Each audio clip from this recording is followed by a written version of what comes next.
नमस्ते, मैं हूँ सपन। मैं अभी आए हैं राजेश शंकर जी के पास, डिस्ट्रिक्ट पंचायत मेंबर हैं राजनांदगांव जिला की।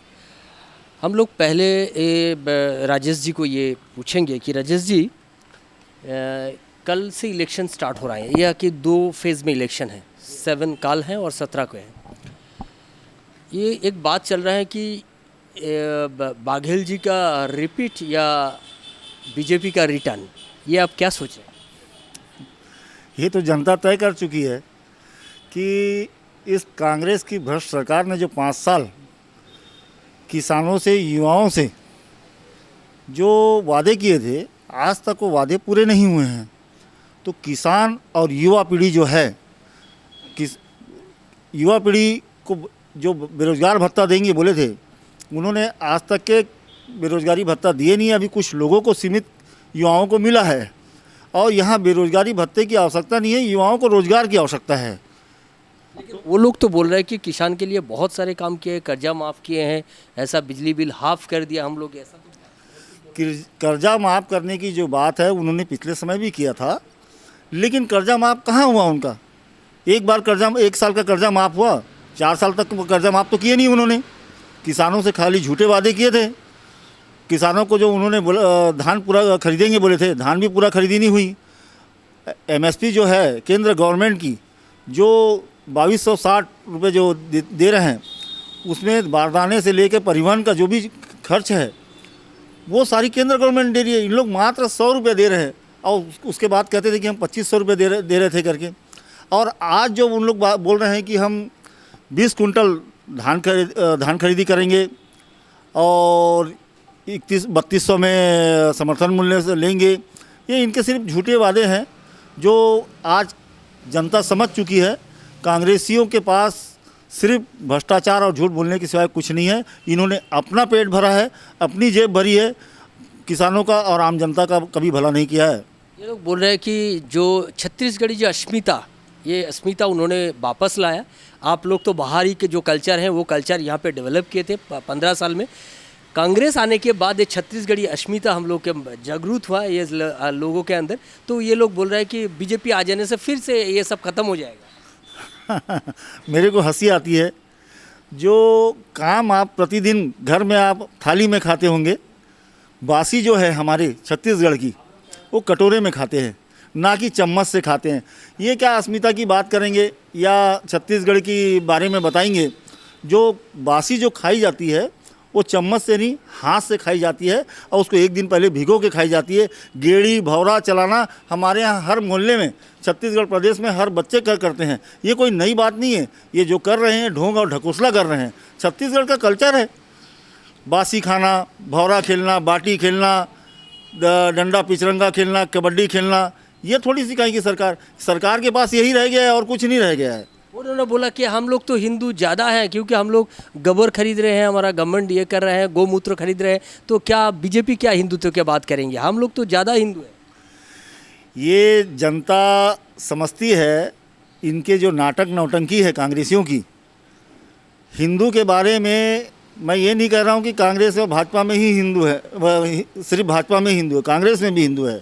लेकिन इन लोग नाटक करते हैं कि हिंदू होने का। लेकिन भारतीय जनता पार्टी जो है वास्तविकता हिंदुओं के बारे में सोचती है, हिंदुओं के बारे में, उनके कल्याण के बारे में सोचती है। हिंदुत्व का कैसे विचारधाराओं के साथ अन्य लोग भी जुड़े, इसके बारे में भारतीय जनता पार्टी ही सोचती है, कांग्रेस कभी नहीं सोचती।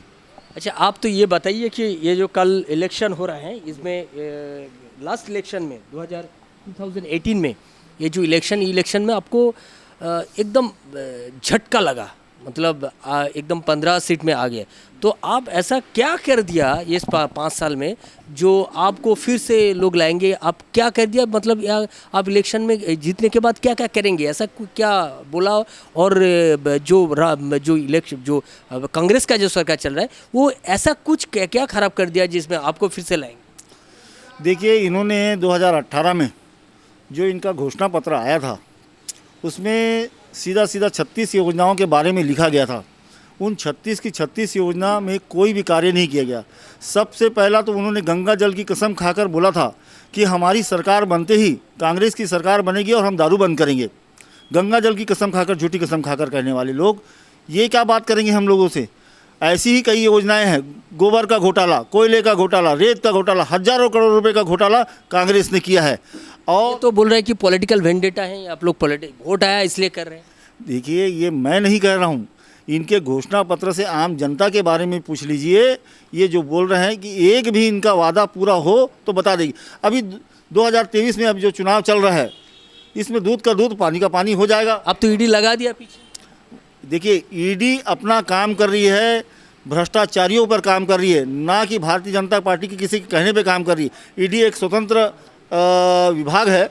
वो बोल रहा है कि जहाँ जहाँ विरोधी है केजरीवाल के पीछे लगा दिया, यहाँ पे इसके पीछे लगा दिया, राजस्थान में लगा दिया, ममता बनर्जी के पीछे लगा दिया, जहाँ जहाँ इंडिया अलायंस का लोग हैं वहाँ पे इसके पीछे लगा दिया, ये सब बोल रहे हैं। देखिए, ईडी का अपना एक राइट्स है।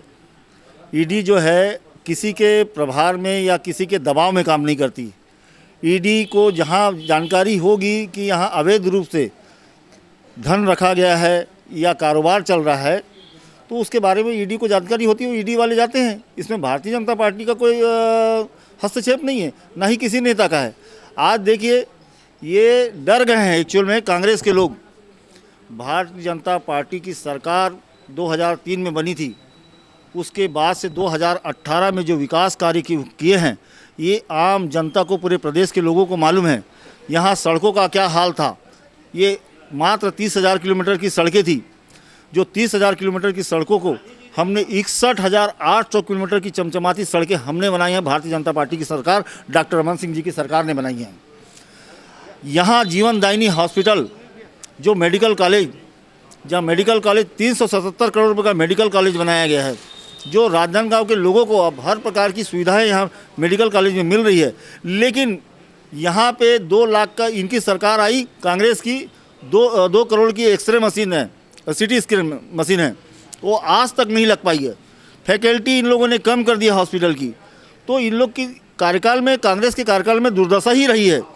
किसानों के लिए हमने, जब एक कांग्रेस की सरकार थी 2000 में, तो इन लोग धान को भिगो कर देखते थे और 16% ब्याज किसानों से लिया करते थे, जिसको हमने 16% से 14% ला के 14% से 0% ब्याज किसानों को हमने दिया है। भारतीय जनता पार्टी की सरकार ने, डॉक्टर रमन सिंह जी की सरकार ने दिया है।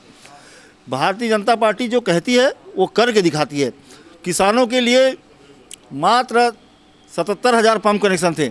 जैसी हमारी सरकार बनी तो हमने 4,77,000 पंप कनेक्शन दिए हैं। मैं पूछना चाहता हूं कांग्रेस के किसी भी नेता से, या आपके माध्यम से पूछना चाहता हूं कि कोई कांग्रेस के नेता ये बता दे आज किसानों को 5 साल की सरकार में कितना पंप कनेक्शन दिया गया है। दूध का दूध, पानी का पानी हो जाएगा। लेकिन आपके बारे में एक प्रश्न, एक अभियोग है कि आपने ये 5 साल से कोई आंदोलन नहीं किया। ऐसा इतना बड़ा घोटाला हो गया CGPSC में, मतलब लोगों का पास ये बात आ रहा है कि किसान को छोड़कर ऐसा कुछ काम नहीं हुआ, गवर्नमेंट का ऐसा कुछ काम नहीं है। लेकिन बीजेपी को भी नज़र में नहीं आया है। 5 साल में इतना आंदोलन के जगह थे लेकिन किया नहीं, ऐसा भी बात आ रहा है। आपको क्या बात? देखिए, इस 5 साल में सरकार कांग्रेस की थी। कांग्रेस ने कहा था कि हम बेरोजगारों को रोजगार देंगे। ये जनता को दिख रही है। हमारी भी पैनी नज़र बनाए रखे थे हमने कि जनता के साथ कांग्रेस अन्याय कर रही है। हम इसके लिए लड़ाई, मुद्दे, जगह जगह आंदोलन किए हैं। इन्होंने बेरोजगारों को रोजगार नहीं दिया, गरीबों का आवास छीना गया। 18 लाख आवास इनकी सरकार बनते ही गरीबों का आवास छीन लिया गया। हमारी सरकार ने तो रोटी, कपड़ा, मकान से लेकर जीवन से लेकर मृत्यु तक की सारी योजनाएं बनाकर धरातल पर लाई थी और उसको क्रियान्वित हुआ है। आप पूछ सकते हैं किसी भी जनता के माध्यम से। हमारी सरकार जो कहती है वो करके दिखाती है। आपका ये जब इलेक्शन में ये 7 तारीख और 17 तारीख के बाद 7 दिसंबर जब रिजल्ट आएगा, आपको क्या लग रहा है कि ये तो बोल रहा है कि कांटे की टक्कर चल रहा है, आपको क्या लग रहा है? रमन सिंह ही मैं पक्का बोला था, ऐसे हो नहीं सके। ये देखिए, ये जनता ने तय कर लिया है कि इस वक्त हमारे मोहल्ला भी तय कर ले है, भाजपा की सरकार निश्चित आएगी और पूर्ण बहुमत से आएगी, क्योंकि कांग्रेस से पूरी जनता और युवा त्रस्त हो चुके हैं। इस वक्त भारतीय जनता पार्टी की सरकार बनेगी और कम से कम 55 से 60 सीट हमारी आएगी।